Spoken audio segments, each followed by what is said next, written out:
Yo, what up guys, it's Brock. Welcome back to the channel. Today I'm talking about the Canon C70, how I plan to use it this year, and why I'm sticking with this camera for another year and using it as my main camera. And I'm also going to talk about how I use this camera, the accessories I use, lenses, all the different things that I enjoy and get the best results out of the C70 with, along with some other little gear things that I use that I think are really helpful and really valuable that maybe you should invest in this year on your filmmaking journey. Because as you guys know, a lot of the stuff I do is kind of solo, broken down, small crew, that kind of thing. So I don't always have a ton of help, and you need the right gear to be able to pull that kind of stuff off. So let's get into it. First, need a little water break though.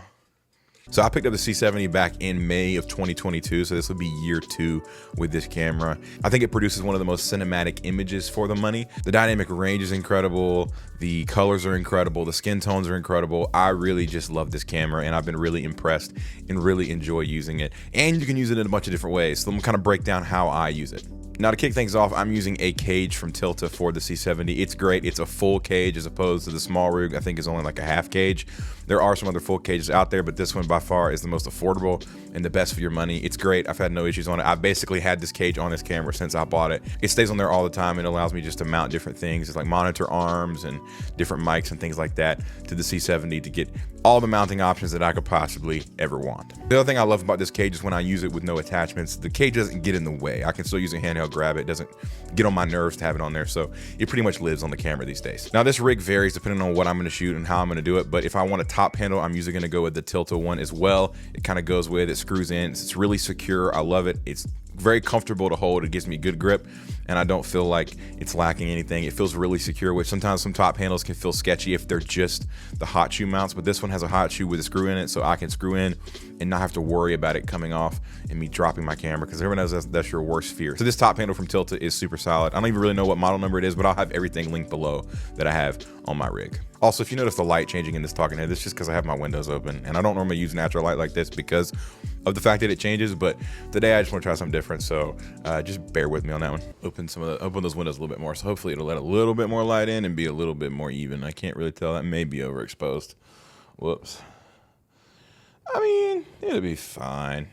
It'll be fine. Now, when I want to build the camera out bigger and use a V-mount and kind of power everything that way, I typically use also a tilted base plate, which I've used for pretty much ever since I've had the camera. It's been fantastic. It has spots for 15 mil rods on the front and the back, so I don't always have to have them on the front if I don't want them. So a lot of times I just use the two on the back and be able to mount a V-mount plate, which is from Small Rig, and that's also great. I have no complaints about that. It's a little big. It could be a little bit smaller for some of the batteries that I have, but it's not terrible.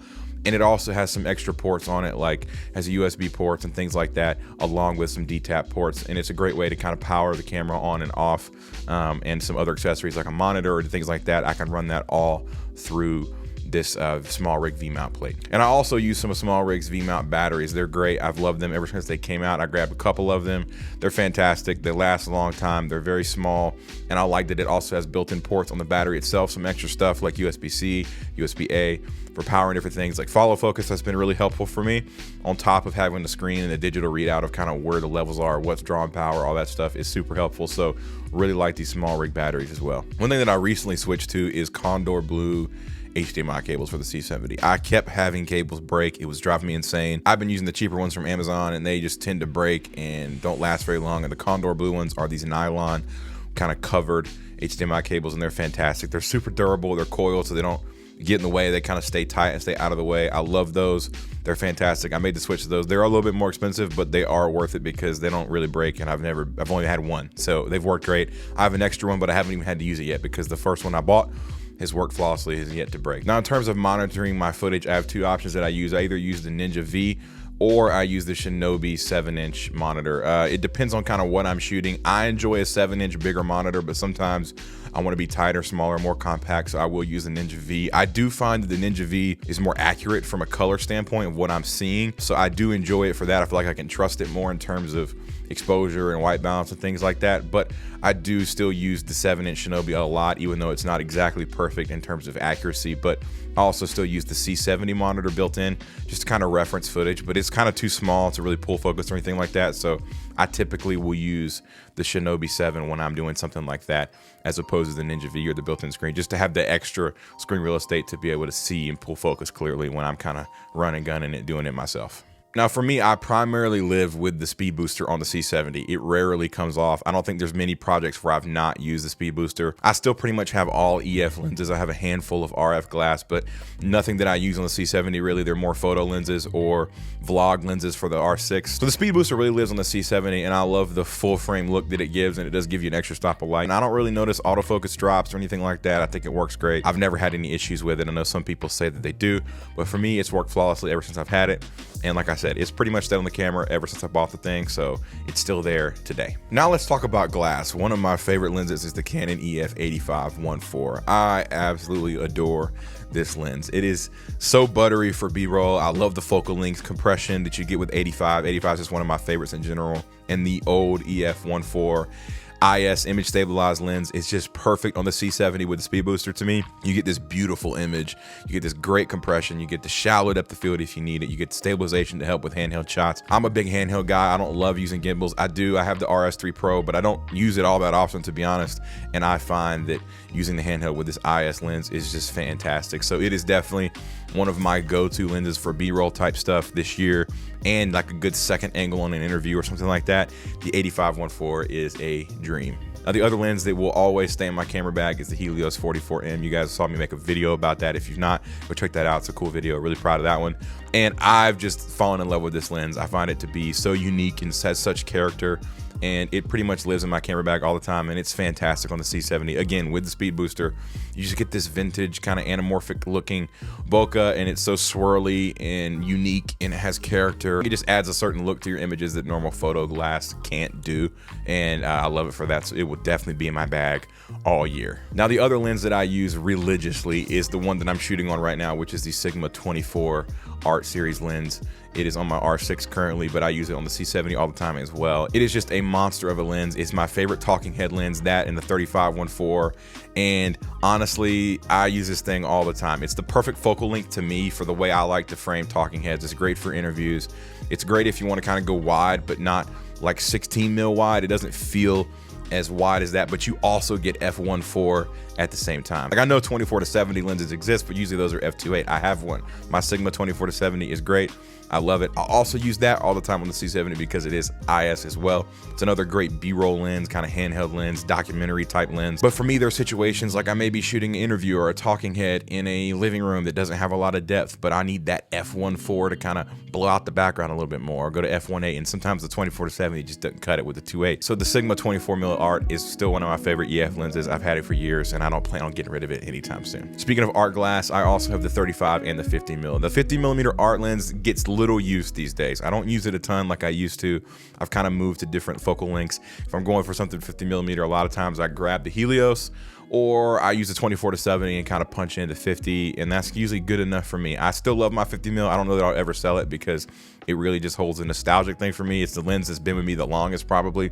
It's worn, it's been used, but I still love my Sigma lenses, and the 35 is also amazing. It's still one of my favorites as well. There's something about that Sigma 35mm on the C70 with the speed booster. I don't know, like some kind of magic happens with that, but it's a beautiful focal length. I wish Canon would kind of unlock the RF mount and let other companies like Sigma come in and make full autofocus lenses, because Sigma makes fantastic lenses and their EF art stuff is so good, and I'm kind of missing out on their newer stuff they're not releasing for RF because Canon is being stingy. The other lens that I still love and hold dear to my heart is my Sirui 50mm anamorphic. That lens will always be around. It is an RF lens. It's one of the rare RF lenses that I actually use. I love it. I still love it. I use it a lot, especially with the R6. It's great, the full frame, but it still works great on the C70, and that lens will always be around. Now, when it comes to filtration on lenses, I'm really not using much these days. If I do, I'm grabbing a black satin 1.4 from Tiffin, but that's pretty much it, and that's rare even now. Like, I can't remember the last time I actually put a black satin on my lens. I like filters.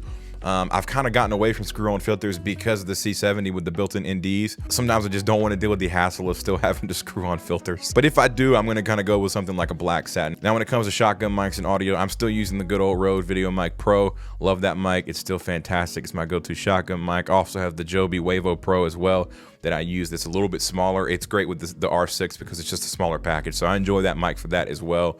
And then I still have the Rode Wireless Go's and the Joby Wavo Airs for my wireless lav systems. Both those are great. I use them for different reasons. I think the Joby sound better. The Rode is a little bit more functional and has more features. So, but I typically plug lavs into those regardless. So I don't actually use the built-in mics on the little boxes themselves. I prefer to plug in a lav. If you watch my wireless mic review, you kind of heard that from me. So that's my audio gear. If you want to know how I get my audio for these talking heads like this, go watch the last video on the channel. There's a full breakdown, my audio workflow, how I edit my audio. So if that's new to you and you kind of want to learn, go check out that video. There's also a free audio workflow guide on my Solidify store. It's free to download and it's a great resource if you want to kind of reference how to get a good audio workflow. You can go get that for free. Now, in terms of lighting, I have a lot of different lights. I use the Nanlite 300B. I have the Amaran 60Xs. I have Amaran F22C that I really love. I have a couple Amaran 100Ds, a 200X, stuff like that. I have a lot of different key lights. I find myself using the F22C and the Nanlite the most. I also love the Aperture light tubes and different things like that. Those are great for accents and little MCs. Still use it all the time. None of that's really changed. And if I want like a good light bulb practical on set somewhere, then I will throw in a B7C from Aperture. Those are still great as well. So when it comes to lighting stuff, it's nothing too crazy. I do have a lot of lights, but I find myself only probably using 3-4 of them max at a time. So I probably could offload some of them, but I have them when I need them and they're great to have. Now, when it comes to diffusion, I do have a kit from Impact of flags, and then I also have a 8x8 magic cloth as well that is great if you need a big source like a book light or something like that.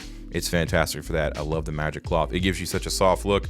So that's been really nice to have as well. But again, I only use that for bigger projects. Most of the time I'm using my Impact flags or just soft boxes like I have on these lights right now. That's kind of what I go with. So lighting is pretty simple, pretty straightforward, but it's effective. And that's kind of the goal. I want it to be small, be able to carry it with me, be able to set it up and go and get good results and then get out of there. That's kind of the goal. Now, when it comes to like computers, hard drives, and different things like that that I'm using this year, I've kind of morphed and switched over to the Samsung portable SSDs. The SanDisk ones have failed me one too many times. You guys, if you stuck around long enough on this channel, then you know what happened when I went to Washington last year, and I lost pretty much 85% of the footage from that trip on the SanDisk SSDs because they failed. So the Samsung T7 Shields, I highly recommend them. They're kind of my new go-to drives in terms of that. And when it comes to the computer, I'm still rocking the M1 Max 16-inch MacBook Pro. Has a 1TB SSD, 32 gigs of RAM. This computer is still kind of a workhorse for me. I'm probably imagine that when M4 comes out, that series is probably the time that I upgrade, but I'm gonna stick with this for now. It is actually my only computer at the moment. I sold off my Mac Studio because I just wasn't using it that much. So I'm actually using everything you see on the channel for probably the last 3 or 4 months or so has been just from this MacBook Pro. So yeah, that's pretty much my gear for this year. That's kind of what I plan to use. The stuff that I have, not a lot has changed. I didn't really make any big changes this past year, and for good reason, because I think everything I have just works great. I'm gonna kind of keep pushing in that direction and using what I have instead of trying to always get the newest thing. Sometimes using just what you got works great. So that's the plan for this year. If you guys have any questions about any of this stuff, let me know in the comments. I'm gonna try to link everything that I mentioned below and then some, so you guys can kind of get a good picture of what I'm using. And if you have any questions, feel free to let me know in the comments. Also, make sure you check out my LUT packs if you use R5, R6, C70. If you got C-Log 2, C-Log 3, I got packs just for you. So if you're interested in that, check those out, link in the description. But seriously, thank you guys so much just for your support. And those of you that have purchased LUT packs, I appreciate you so much. You have no idea what it means to me just to have that support. And hopefully I'm able to help you as well with a good product. But that's all I got for you today. Let me know in the comments what your thoughts are, what you're using in 2024, and I'll catch you in the next one.